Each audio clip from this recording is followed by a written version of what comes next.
Hello, my name is Fiyin, and this is my story about the amazing women in the Bible. So I'm going to share my testimony about how God works through me through my unique style of learning. When I was younger, I always loved being creative, having creative ideas, jotting things down, dreaming up different creative things that I could come up with.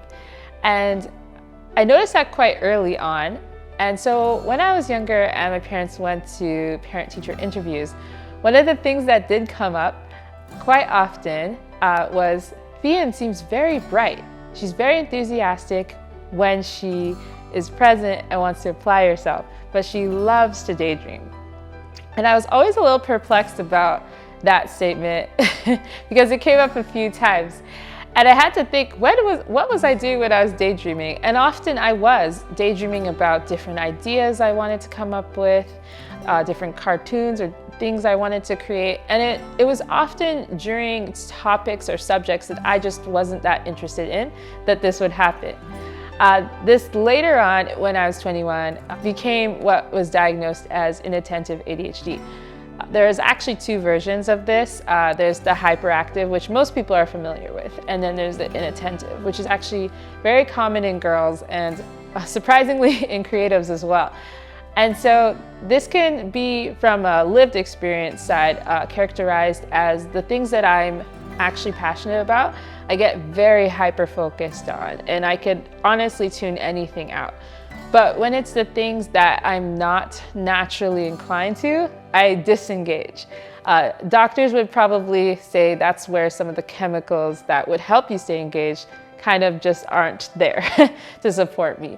But one of the things that has been amazing, I guess, in this journey is that I used to have a lot of perspective of shame. Shame for where I wasn't measuring up, shame for where I wasn't keeping up with my classmates in different areas. And God, over the years, has really transformed it into me seeing it like a gift, because I know that the things that I love to do, I put my full passion in.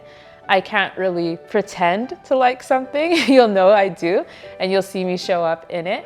And the areas where I'm weak, I have the privilege to invite the Holy Spirit into. So I remember in school, in university, always praying for exams, always praying for assignments, always asking the Lord to strengthen me for things that I knew I couldn't do by myself. And He showed up every single time. I believe that it's also a great gift in terms of knowing how to be patient with others and teach others well, because I recognize that there's different learning styles, and I'm able to have that empathy and compassion for other people and not expect everyone to get everything right away. So you can explain things in multiple different ways, and just taking the time to do that.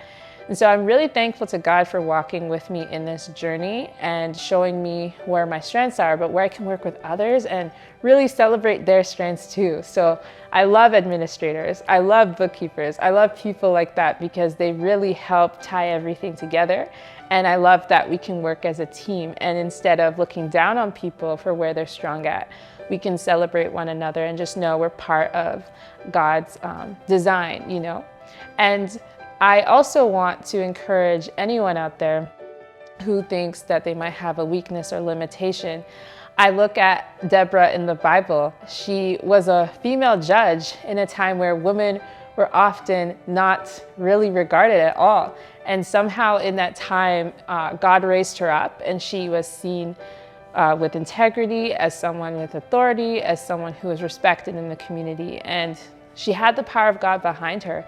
And I think for whatever you may be dealing with, you have that too. And so just understand that you might have a challenge, but that shouldn't define you, and that definitely shouldn't limit you. Wherever you feel like you are limited, that's where you can invite the Holy Spirit in, because you do have the resurrection power of Christ that can fill you and help you do what you couldn't normally do by yourself. So just know that whatever the challenge is, that's what you should be more focused on, and don't disqualify yourself from being used by God, because God can use anybody. So that's my story for today.